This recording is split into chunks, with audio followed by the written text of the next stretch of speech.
corazón.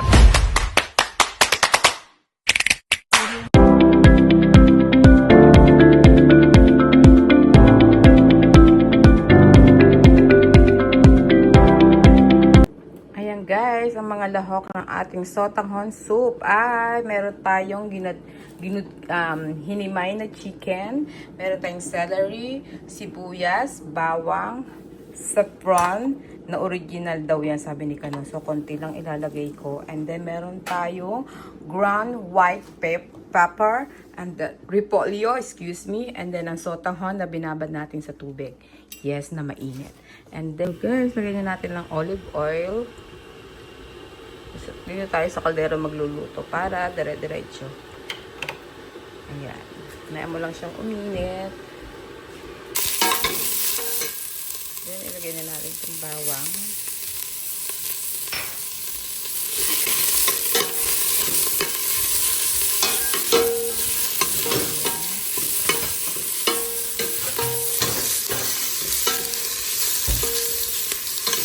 Then, ilagay na natin ang chicken.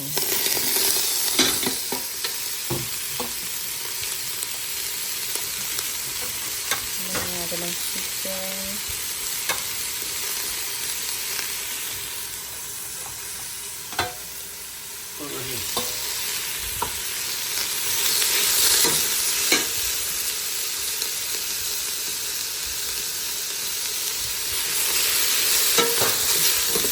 Isa lang natin siya.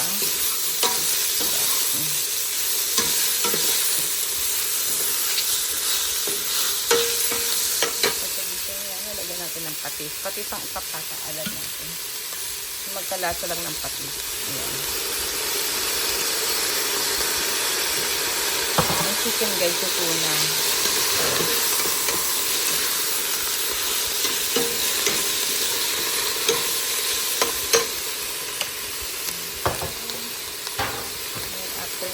Ng paminta.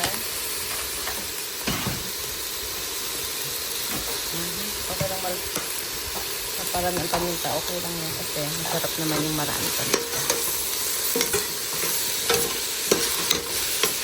At talagay niyan.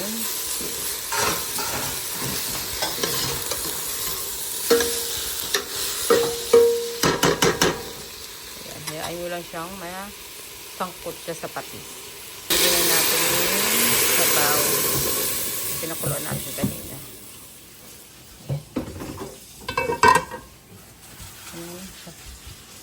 And then,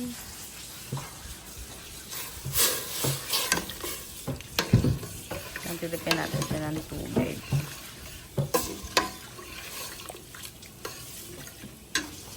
Lagyan natin siya ng kaunting saffron. Ayan. Kaunting-kaunti lang. Dahil sabi ni Kano yan ay original. Pero lalagyan din natin ang hindi original. Diba? Ang kumukulo na siya. Dadagdagan pa natin ng tubig yan. Ito yung hindi original. Yung nabibili sa, sa tindahan. $1 something lang to. Ayan o. Diba? Ayan guys. Kulo-kulo lang. Tama na yung lasa niya. Diba? Babaong kasi ako niyan. So guys, nilagay ko yung repolyo. And then, lagay natin itong panghuli na yung sotanghon. Dahil ang sotanghon mabilis malabog yan. Okay, ganyan lang siya. Lagay na yung gulay.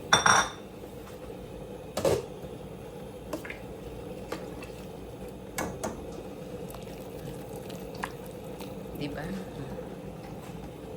Tapos, talagyan pa natin ang tubig yung isang laki. Dahil, ito lang siya. Same thing with this one. Yep. Yan, ayan nyo lang siyang kumulo. Kulo-kulo lang. Kumain natin to. Sarap na nalasan itong isa. Ito naman.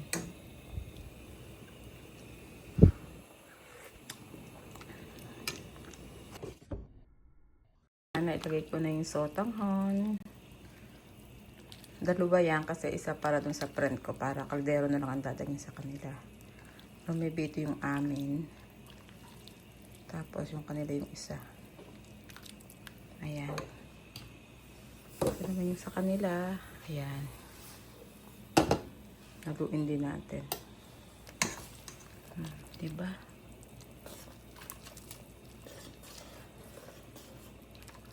There you go. Yan ang ating sotanghon para sa malamig na panahon. At ito yung babaunin ko. Hindi ko na siya pinano. Hot water lang. Pwede nyo lagyan ng itlog. Kung gusto nyo. Okay na siya. Ayan guys. So see? Maraming sabaw. Pero kakati pa yan. So, sasabihin hindi ko tatakpan. Tapos ito pakukuluan ko lang yan ng isang kulo. Diba? Okay. Ayan ang sotanghon natin. Ayan guys. Sotanghon para sa malamig na panahon. Ayan. Ayan. Bawal pakpang kasi kakati siya. Baka maging ano na to mamaya. Pansit. Diba? O ganyan siya. Dalawa. Isa sa akin men. Tsaka isa sa friend ko. Ayan guys. Meron na siyang itlog. Lagyan ko. Ito yung babaunin ko. Alam nyo guys, salita ako ng salita, hindi pala naka-video. Diyos ko po. 10 minutes pa naman yun. Mauubos-ubos na yung pagkain ko. So anyway, uulitin ko lang yung sinabi ko.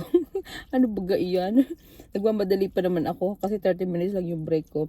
So nagbaon ako ng sotanghon na niluto ko. Tapos nang decide ako, dito na ako sa sasakyan kakain kasi mas tahimik dito. Tapos hindi pala naka-video. Diyos ko po. Ayun yung kaibigan ko. Ayun si Dio. Napuntahin ko siya dito kasi kumakain ako. Tapos hindi ko pala na-videohan. Buset. Dali-dali pa naman ako.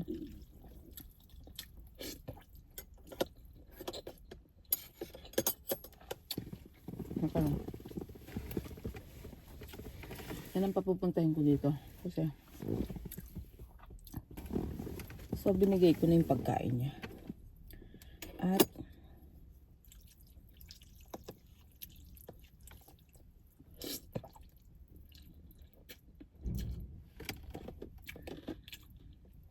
kasi malilig na siya sa trabaho. Hindi ko siya chinika-chika. Dapat kasi nasa loob na, nasa unit na siya. Ayaw, magmamadali siya ngayon.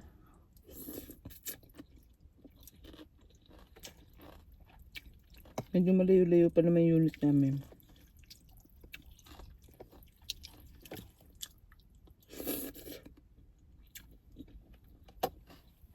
Ang harap ng sabaw, guys. Diyos ko. Natatawa talaga ako sa ginagawa ko.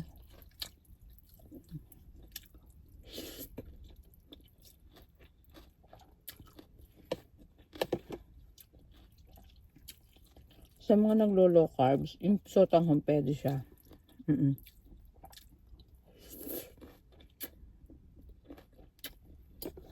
Hindi mataas ang ano niya. Ang glycemic. Tapos hindi siya maalat yung niluto ko.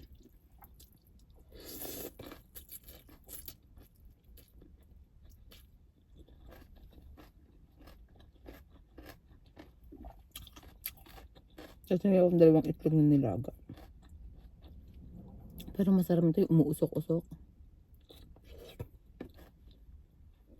Hindi ko na ano. Hindi ko na pinainit.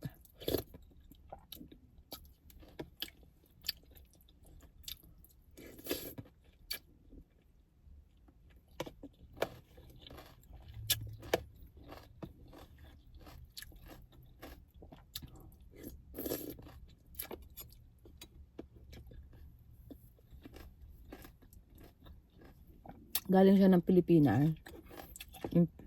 Yung friend ko. Tapos, dinala niya akong Del Mundo na corn beef.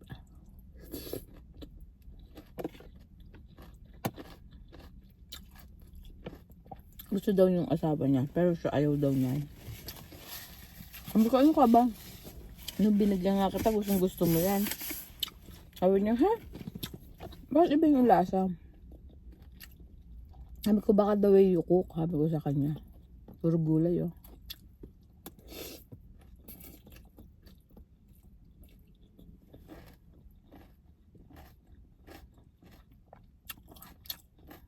Haling tuloy ko na hindi ako pa lang pinagsasat-sat.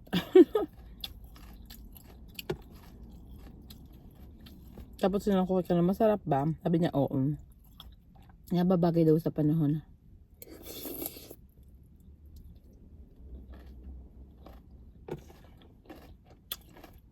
Kasi nung kunain niya, umuusok-usok pa as in. Nausok talaga siya.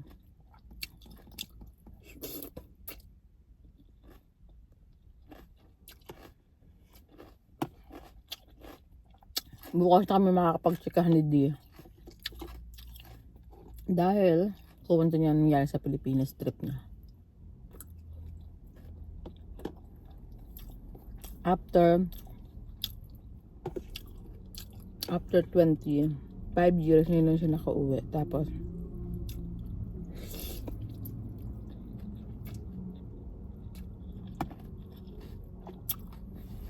umuulan pa sa Pilipinas. Kasi kahin ko siya. Kung anong mga naganap sa mga ulanan. Busog nga ako. Tapos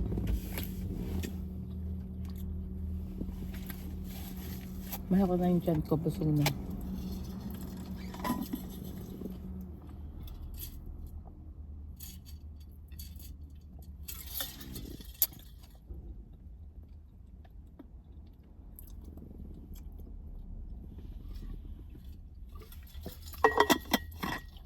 Bukas iiinit ko yung luto ko. Niluin mo bukas yun uli ang pagkain ko. Lumubog na. Lumubog na yung tinidor. Shit. Lumubog na yung tinidor. Sapa.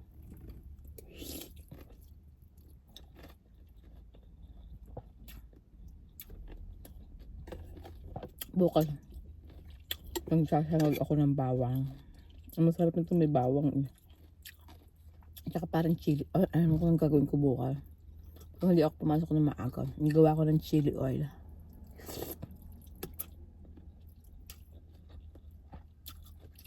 Chili oil with black beans. Ipapakita ko sa inyo. You guys will like it.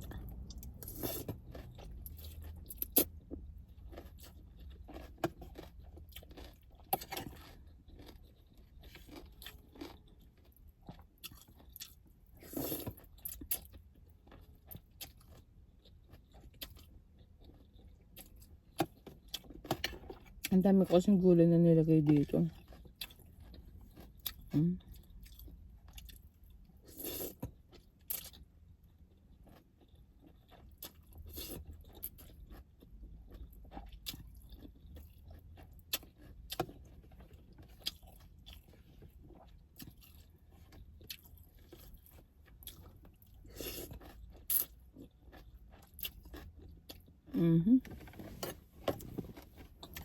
Busog na ako talaga. Nasaan yung takap nito? Ito. Ayan. Tingnan natin dyan baka matapon. Diyos ko po.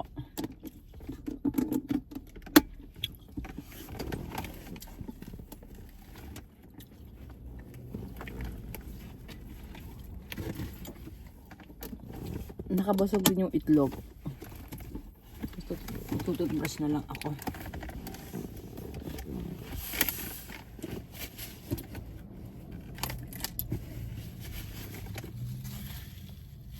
Ay nako.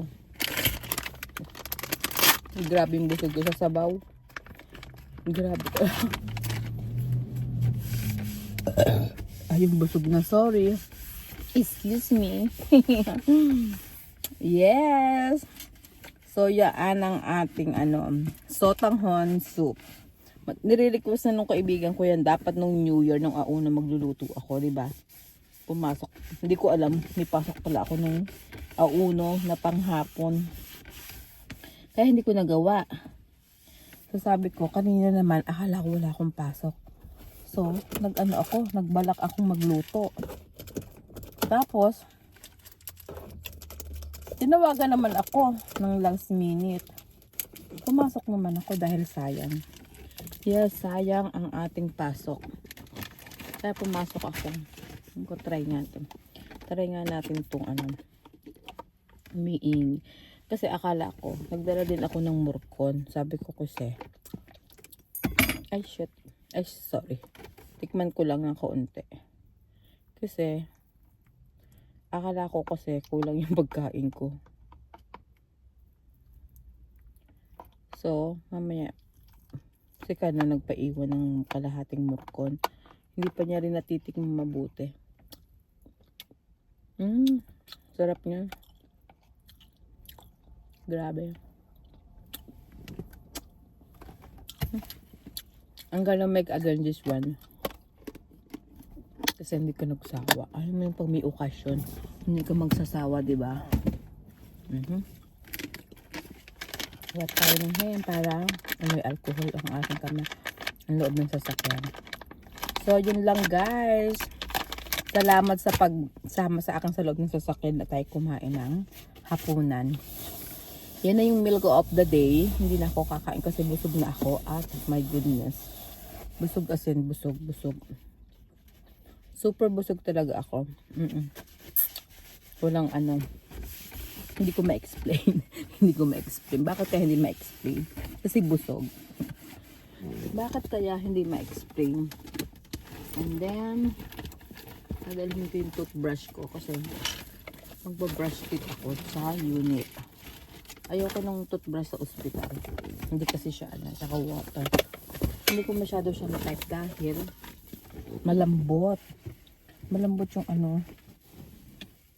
malambot yung pinakang toothbrush sa ospital. Diba? Kaya hindi ako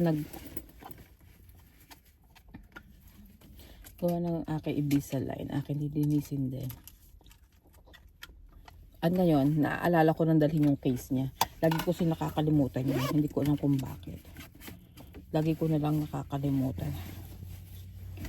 Ay naku. Salamat Lord, nabusog niyo ako. Okay guys, hanggang dito na lang. Maraming salamat po. Hanggang sa muli po. God bless po sa lahat. Happy New Year po uli. And maraming salamat po sa lahat ng sumusubaybay po ng Manager Judy Vlog. At sana po ay mahaba pa ang ating mga pagsamahan sa mga darating pang mga taon at araw. Yun lang po. Maraming salamat. Bye. God bless po.